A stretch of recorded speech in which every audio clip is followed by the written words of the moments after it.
Olá, namastê, que a paz esteja com vocês e sempre no meio de nós.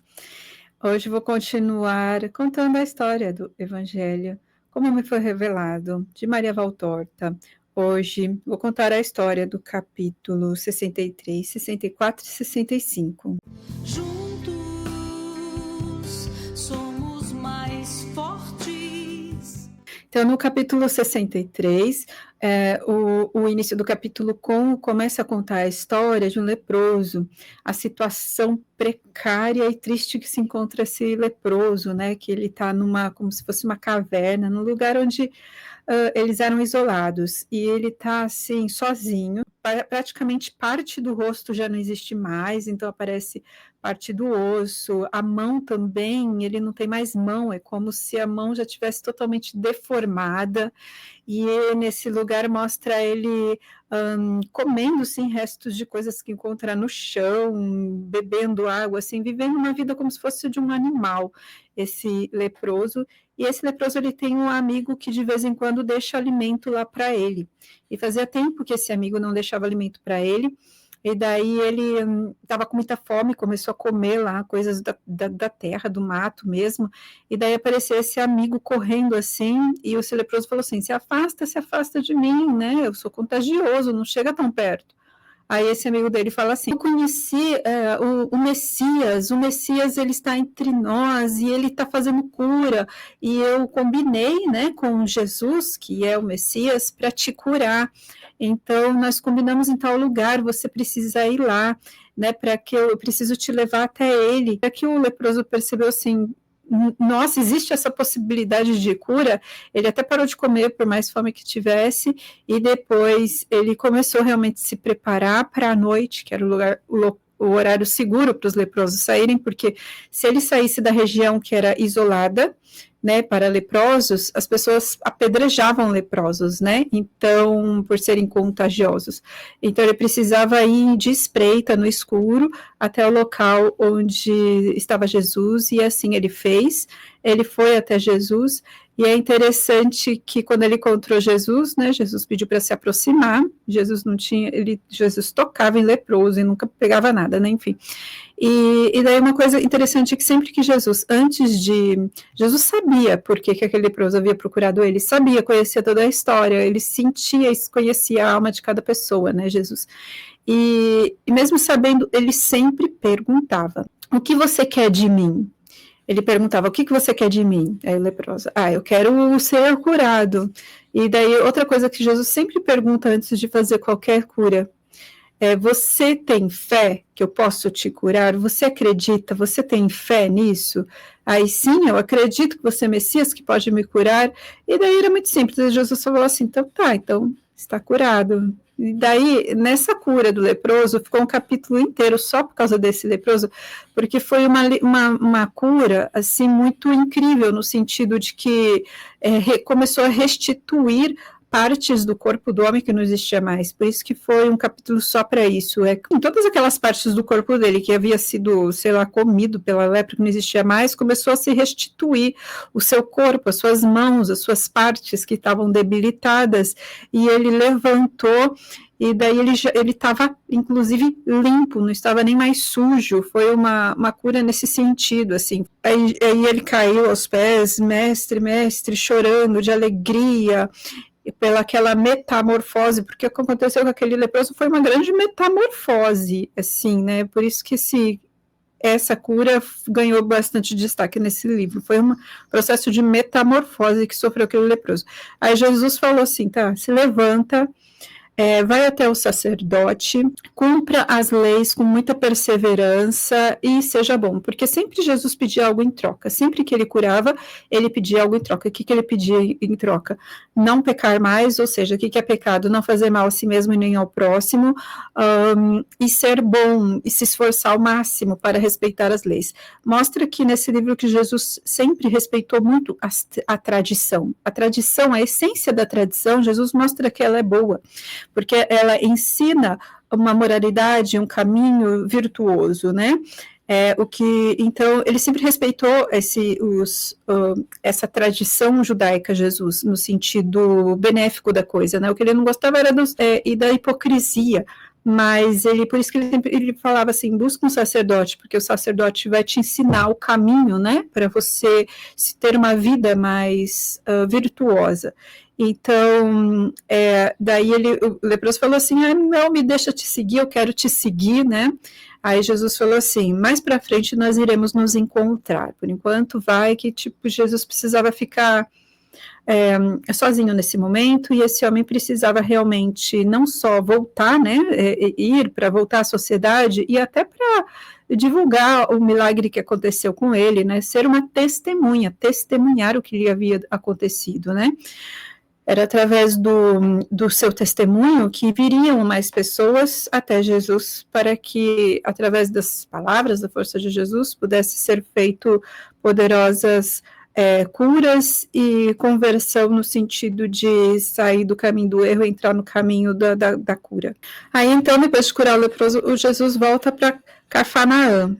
Mostra, assim, que Cafarnaum, que era onde era a casa do Pedro, do João, era onde os seus primeiros discípulos moravam, era um lugar que Jesus ficava muito, né, era como se, ele não estabeleceu moradia em nenhum lugar, mas era um local, uma região, né, Cafarnaum tinha um imenso lago que parecia um oceano de tão grande, que era onde os meninos, né, o André, o Pedro, o João, pescavam, que eles eram pescadores, era onde eles tinham a casinha deles, a esposa deles, né, Pedro era casado, e o Pedro Simão. Então, era um lugar que Jesus sempre ficava bastante em Cafarnaum, e ele foi lá se encontrar com seus discípulos em Cafarnaum. E lá em Cafarnaum mostra, assim, que Jesus já estava muito conhecido na região, e muitas pessoas sabiam, né, que lá ficava alguns dos seus discípulos, moravam os seus discípulos, então já tinha juntado um monte de gente que precisava de ajuda lá. Aí o Pedro tinha como se fosse um galpão, um local que guardava coisas de pescas, redes e tal. Então vinha pessoas de muito longe, assim, querendo cura, procurando o profeta, né, o Jesus. E daí esses discípulos acomodaram essas pessoas, tinha paralítico, tinha pessoas na plena miséria, muitos doentes, acomodaram todos eles nesse galpão, assim, de pesca. E eles tentavam pescar muito, porque eles precisavam alimentar esse povo era uns mortos de fome, e eles não recebiam tanta doação assim para sustentar aquele povo, né? Então mostra assim, esse capítulo 64 mostra os discípulos lá voltando da pesca, todos desanimados, cabisbaixos, tristes, porque não conseguiram pescar, para alimentar todo aquele povo que estava precisando deles, esperando Jesus, né?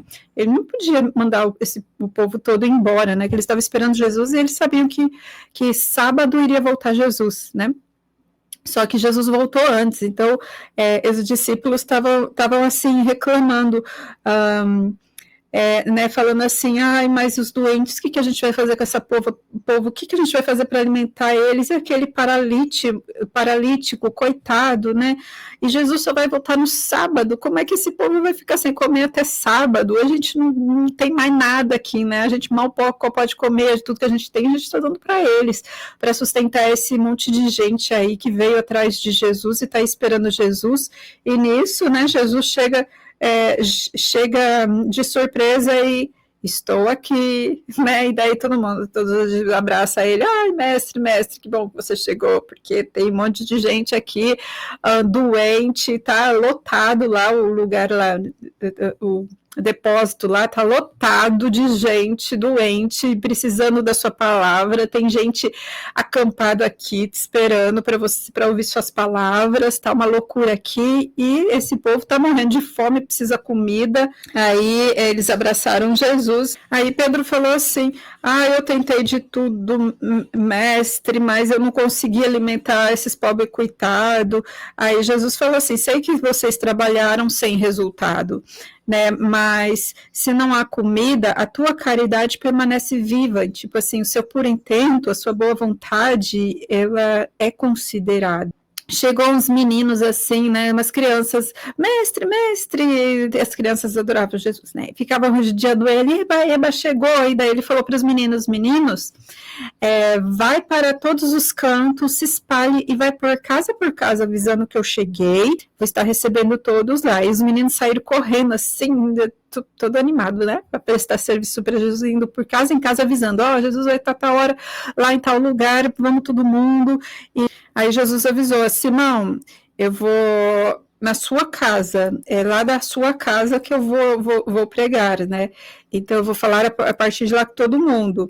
Então leve os doentes lá para sua casa, pega eles lá desse galpão e leva eles lá para sua casa. Aí a casa do Pedro ficou transbordando de gente, não cabia ninguém lá dentro, ao redor da casa, na janela, até chegar a estrada, o pomar, tava tudo, uma multidão de gente estava lá. E foram também alguns doutores, fariseus, mais curiosos para saber o que Jesus foi falar. Então tinha algumas pessoas influentes lá da sociedade também, que foi lá para ver o que ia acontecer, o que Jesus ia falar. E ao redor de Jesus, né, Jesus estava lá os doutores, fariseus lá em pé, e Jesus, ele mostrou assim naquele momento que ele preferia estar perto das crianças, então ele chamou as crianças para mais perto dele, e todas as crianças sentaram em volta dele, e ele passando a mão na cabeça das crianças, mostrando assim que essas crianças, ele não tinha, ele não dava privilégio a ninguém, mas ele dava essa preferência a essas crianças estarem perto dele, né? E tipo assim, mostrando para os doutores das leis, aqui no meu espaço, as crianças, esses inocentes, eles é que precisam, tipo, sentar na frente. Aí Jesus começou a ensinar, eu vou ler aqui o que ele ensinou. Ele começou a explicar assim, que eu tenho carne, ou seja, eu nasci em corpo humano, sem a qual esse corpo eu não poderia redimir as culpas da carne do homem. Esse é um jardim que poderia ser pouca coisa inferior ao jardim celeste, ao conhecido paraíso. Se tivessem espalhado as mansas abelhas da colmeia do Criador por aqui, obedientes ao Criador, mas os filhos de Adão, os filhos de Deus, para povoar a terra com uma santidade toda destinada ao céu. Então, o que ele explicou assim, que o ser humano, ele foi uma criação, foi criado pelo Criador de tudo que existe, com a intenção de serem santos, de serem divinos, desse mundo ser um paraíso. Mas, por causa do livre-arbítrio que ele deu aos seres humanos, né? Mas o inimigo semeou abrolhos e espinhos no coração de Adão, e esses abrolhos e espinhos desse coração atravessaram sobre a terra. Agora já não há mais jardim e nada parecido com esse paraíso aqui, mas um manto áspero e cruel, no qual mora a febre e aninha as serpentes. E o pai colhe as flores que lhe são caras, no qual não há manchas de sensualidade, de cobiça e de soberba. E daí Jesus aponta as crianças, né, e fala assim, olha, eis aqui os meus lírios, um exemplo do que vocês precisam atingir para se tornar essa flor preciosa, para ser colhida por Deus, né, e ser tirada desse campo ruim que aqui se tornou, né, desse mundo. Vocês estão aqui porque vocês querem me conhecer e me amar. Então, fica sabendo qual é a primeira condição para vocês serem meus, para que eu possa levar vocês comigo para o reino, para o paraíso. Eu não vos digo palavras difíceis, não vos dou exemplos mais difíceis ainda. Eu só vos digo, tomai a estes como exemplo. Aí ele apontou e mostrou para as crianças. Siga o exemplo dessas crianças. A inocência, a pureza, essas crianças que foram lá todo animado, feliz. Jesus, você chegou e presta serviço a Jesus, todo animado, todo contente. Jesus fala, vai de porta em porta bater, e eles prestando serviço com maior motivação, com a maior alegria, com maior boa vontade, e estando lá com aqueles olhinhos que nem pisca olhando para Jesus, tipo, olha, observe essas crianças, seja como eles. E por que é que neles, nessas crianças, tem tanto poder? Neles, ainda fracos, indefesos e ignorantes, como vocês julgam eles, né? Porque eles têm a presença, né, do Criador neles. Por isso eles têm essa força e essa sabedoria de viver. A verdadeira sabedoria, sabem amar e crer em mim sem questionamento, sabem crer e querer a mim, sabem viver nesse amor e nessa fé, sem questionamento ou desobediência. Sede como eles, simples, puros, amorosos, sinceros. Aí Jesus falou, não há sábio em Israel que seja maior do que o menor destes, cuja a alma é do Criador. E essa alma pertence ao reino de Deus, né? Então ele usa muitas as crianças como exemplo nessa pregação que ele fez lá na casa do Pedro. Aí ele acabou a pregação dele, mas a multidão não ia embora, porque a presença dele era muito forte e muito boa. Ficar sob a presença, só estar próximo de Jesus era uma coisa muito boa, ninguém queria ir embora. Né, e estava lotado de gente, apinhado de gente ao redor de Jesus, dentro da casa, fora da casa, estava uma loucura. E daí o Pedro lá de longe gritou, mestre, eu não consegui, né, o paralítico aqui, ó, eu não consegui levar perto de você por causa da multidão, como que eu faço? Ele precisa da cura. Aí Jesus olhou para cima assim, viu que dava para abrir espaço lá no telhado, ele desce pelo telhado. Então eles conseguiram descer o paralítico pelo telhado. Então Jesus, antes de curar, ele falou assim, todos os seus pecados estão perdoados. Aí o paralítico fica assim meio confuso, tá, mas tipo assim, né, pensando, tá, mas eu queria cura, né, tipo assim, uma cara assim, tá, mas não vai me curar, né? E daí os fariseus, os doutores das leis, cochichavam entre si, né? E daí Jesus falou para esses, segundo vós, é mais fácil dizer ao paralítico, estão perdoados todos os seus pecados, ou eu dizer, levanta-te, pega a tua cama e anda. Vós pensais que só Deus pode perdoar os pecados, mas não sabeis responder o que é mais importante, para que saibas que o Filho do Homem tem o poder sobre a carne, sobre a alma, na terra e no céu. Eu digo a este homem agora, levanta-te e anda, vai para a tua casa e seja santo. Então o homem consegue se levantar, cai aos pés de Jesus, começa a beijar, agradecer. Aí começa a aparecer mais pessoas, né? Uma mãe com a criança, Jesus, ajuda meu filho, o bebezinho, esse bebezinho estava no colo da mãe quase morto já, estava meio azul, e daí Jesus abençoa a criança também. Aí ele começa a fazer cura, um monte de gente aparecendo lá e fazendo cura em milagres, né? Curas milagrosas em um monte de gente. Aí Jesus consegue, com a ajuda dos discípulos, sair da casa e começa a ir à margem do rio, lá do lago, onde os apóstolos, os discípulos pescavam. E aquela multidão que estava fora da casa, mais distante, porque era difícil te aproximar dele, né? Começou a falar para ele, Jesus, a gente não conseguiu te ouvir, a gente não conseguiu chegar perto de você, fala para a gente também. Aí a multidão começa a sufocar ele em volta dele, ele só consegue achar uma saída para não ficar sufocado. Ele subiu em cima do barco do Pedro, afastou um pouquinho o barco lá no lago, lá, para ele poder falar sem ser sufocado. Aí ele começa a falar para aquela multidão de pessoas que não tinha conseguido ouvir ele quando ele estava dentro da casa. Ele começou a falar para aquela multidão de gente, estando ele dentro do barco do Pedro, e daí ele começou a falar que ele falou assim, todos os meus inimigos, né, os inimigos do Criador, e que também são inimigos de vocês, virão com tudo para tentar me destruir, para tentar não deixar florescer as minhas palavras, né, o que eu ensino.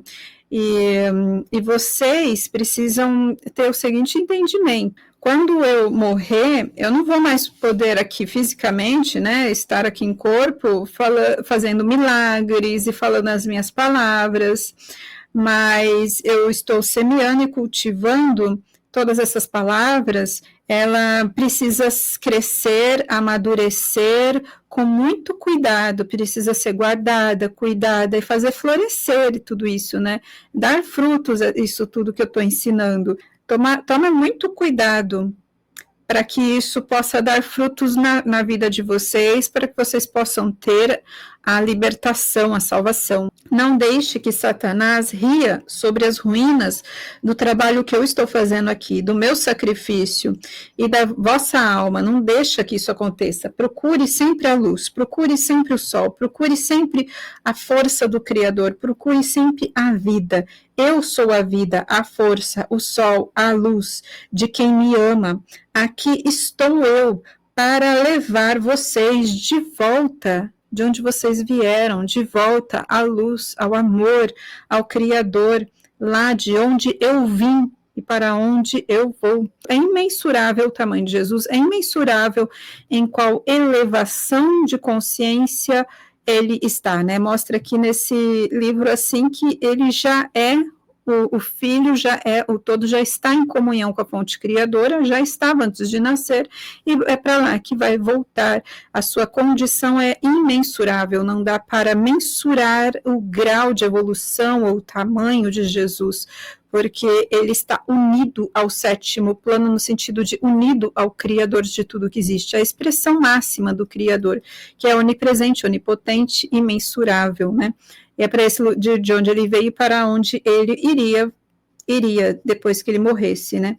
Então, aí eu vos digo, amai a Deus e ao próximo. É a primeira condição para se realizar todos os outros bens, é esse. É o princípio básico, original, primordial.